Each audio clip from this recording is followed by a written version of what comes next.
हामी सबैलाई थाहा छ कि हाम्रो ब्रह्माण्ड अत्यन्तै विशाल छ, जसमा अनगिन्ती रहस्यहरू लुकेका छन्।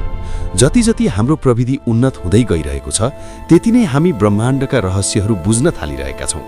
तर प्रविधि अघि बढ्दै जाँदा ब्रह्माण्डबारेका हाम्रा पुराना अवधारणाहरू पनि बदलिँदै गएका छन्। वैज्ञानिकहरूले सयौं वर्षदेखि ब्रह्माण्डको अध्ययन गर्दै आएका छन्, तर आज पनि यस्ता रहस्यहरू छन् जसले उनीहरूको दिनरातको निन्द्रा उडाइदिन्छ। यस्तो हुनु स्वाभाविक पनि हो, किनकि ब्रह्माण्ड यति ठूलो छ कि हामी त यसको सानो कुनामा मात्र बस्छौँ। हाम्रो पृथ्वी जहाँ हामी बस्छौँ यो विशाल ब्रह्माण्डको एक सानो अंश मात्र हो, तर यसलाई पनि हामी पूर्ण रूपमा बुझ्न सकेका छैनौँ। नमस्कार साथीहरू, मेरो नाम सानु हो र म तपाईलाई साई दुनियाँको यस नयाँ एपिसोडमा स्वागत गर्दछु। आज म तपाईलाई ब्रह्माण्डका 6 यस्ता तथ्यहरू बताउनेछु जसलाई सुनेर तपाईको होस नै उड्नेछ। यी तथ्यहरू सायद तपाईले कुनै किताबमा पनि नपाउनु भएको हुन सक्छ, त्यसैले भिडियो सुरुदेखि अन्त्यसम्म अवश्य हेर्नुहोस्। Number 6, galactic year.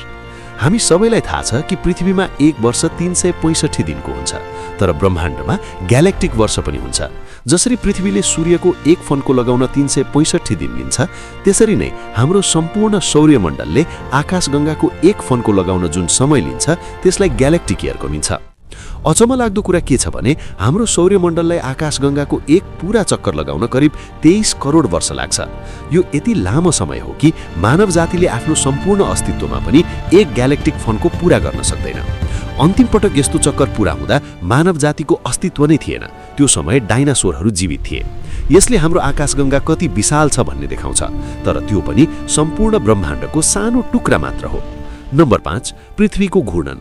विद्यालयमा हामीलाई सिकाइन्छ कि एक दिन 24 घण्टाको हुन्छ। यो आंशिक रूपमा सही हो, तर वास्तवमा पृथ्वीको घूर्णन सधैँ एकै गतिमा हुँदैन। नासाका अनुसार पृथ्वीको घूर्णन हरेक 100 वर्षमा अलिकति सुस्त हुँदै जान्छ। वास्तवमा पृथ्वीले एक पटक घुम्न 24 घण्टा र 2.5 मिलिसेकेन्ड लिन्छ। यो सानो फरक जस्तो लागे पनि अरबौं वर्षको हिसाबले यो ठूलो परिवर्तन हो। डाइनासोरहरूको समयमा पृथ्वीमा एक दिन 23 घण्टाको मात्र हुन्थ्यो। भविष्यमा एक दिन 25 देखि 26 घण्टासम्मको पनि हुन सक्छ। नम्बर 4, अन्तरिक्षको रक्सीको बादल। हो, अन्तरिक्षमा रक्सीको बादल पनि छ।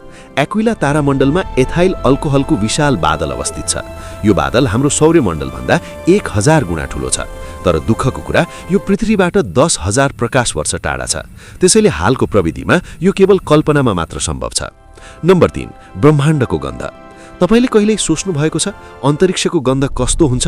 अन्तरिक्ष यात्रीहरूले आफ्ना सुट र उपकरणहरूबाट आएको गन्धको आधारमा बताएका छन् कि आकाशगंगाको केन्द्र स्ट्रबेरी जस्तो मिठो गन्ध आउँछ।